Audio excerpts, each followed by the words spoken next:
Propaganda, in this context, is less about obviously false statements and more about systematically mapping complex choices onto a small set of moralized key words.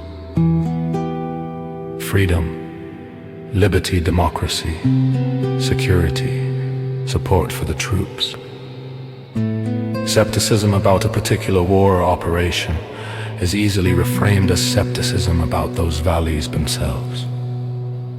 Executives and aligned actors can therefore present military initiatives as necessary defenses of core democratic ideals, while the public, lacking both habit and background knowledge, rarely presses the more technical but crucial questions. What is the specific legal basis? How does this fit with existing authorizations? What are the defined objectives and exit conditions? Which interests are actually being protected?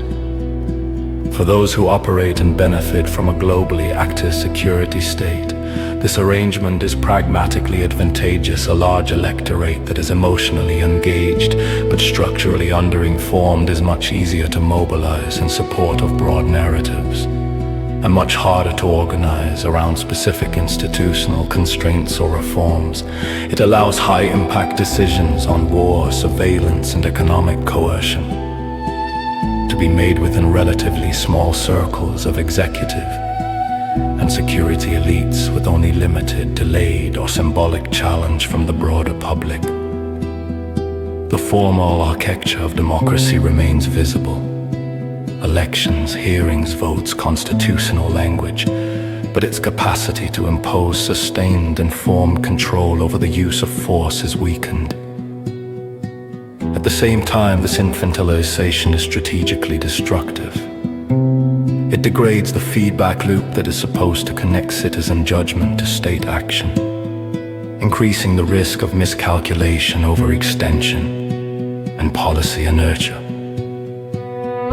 It makes it harder for society to recognize when its own narratives about freedom and democracy are diverging from the empirical record of what its government is doing abroad. And it leaves a state with global reach and significant destructive capacity operating behind a facade of democratic consent that is too shallow to function as a real check.